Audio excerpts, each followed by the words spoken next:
एक रात जब शहर की रफ्तार अपने ही शोर में डूबी हुई थी, तब एक खबर ने सब कुछ रोक दिया। अस्पताल के बाहर भीड़ जमा थी, कैमरे चमक रहे थे और स्ट्रेचर पर पड़ी एक लड़की जिंदगी और मौत के बीच झूल रही थी। उसका नाम ईशा था और जो उसे घबराए हुए स्वर में अपनी पत्नी बता रहा था वही सूरज था, वही सूरज जिसे लोग गुस्सैल गुंडा कहते थे। लेकिन उस पल उसकी आवाज में सिर्फ डर था। डॉक्टरों के चेहरे पर सख्ती थी, क्योंकि सच्चाई ये थी कि ईशा को बहुत देर से अस्पताल लाया गया था। वो आधे घंटे तक सड़क पर पड़ी रही और कोई पहचान नहीं पाया कि वो किसकी बेटी, किसकी बहू और किसकी जिंदगी है। उसी भीड़ में खड़ा सूरज उस हादसे से गुजर चुका था, लेकिन उसे एहसास तक नहीं हुआ कि जिस जिस्म को वो लांग कर निकला वही उसकी दुनिया थी। जब साइन के लिए कागज आगे बढ़े तो हाथ कांप रहे थे, क्योंकि अब गलती का एहसास जानलेवा बन चुका था। ऑपरेशन थिएटर के बाहर खामोशी थी, लेकिन सूरज के अंदर शोर मचा था। वो खुद को कोस रहा था, क्योंकि ईशा ने उसे कॉल किया था मदद के लिए और उसने उसे मजाक समझ लिया था। गुस्से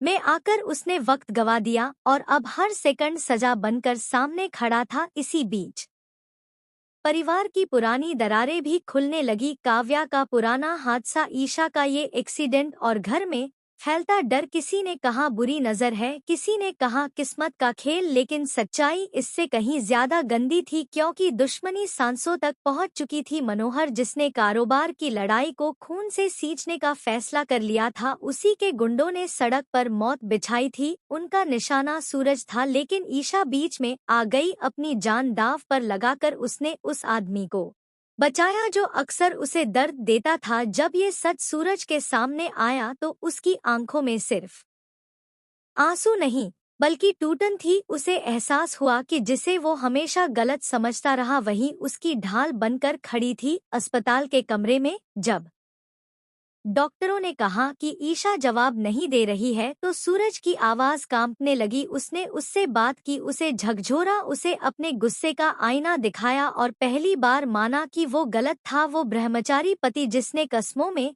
जिंदगी बांध ली थी, आज अपनी पत्नी के बिना अधूरा था। घर की औरतें कभी तानों में, कभी यादों में उसे जगाने की कोशिश करती रहीं। कभी नन्ही बच्ची के सपनों का सहारा लिया गया, कभी माँ की ममता को आवाज दी गई, लेकिन ईशा खामोश रही, जैसे जीने की जिद छोड़ चुकी हो। और उसी खामोशी में सूरज का दिल हर पल टूटता गया। उसे समझ आया कि ये सिर्फ एक हादसा नहीं, बल्कि उसके हर गलत फैसले की कीमत है। कहानी यहाँ सिर्फ एक औरत की जिंदगी की नहीं, बल्कि एक आदमी के बदलने की है। सवाल ये नहीं कि ईशा बचेगी या नहीं, सवाल ये है कि अगर वो आंखें खोलेगी तो क्या सूरज खुद को माफ कर पाएगा, और क्या ये प्यार इतनी साजिशों, इतनी नफरत और इतने खून के बीच जिंदा रह पाएगा। यही अधूरी सांस, यही अधूरा जवाब दर्शक को मजबूर करता है कि वो अगला मोड़ देखे, क्योंकि ये कहानी अभी खत्म नहीं हुई है। ये तो बस उस दर्द की शुरुआत है जहाँ हर रिश्ता अपनी असली शक्ल दिखाने वाला है।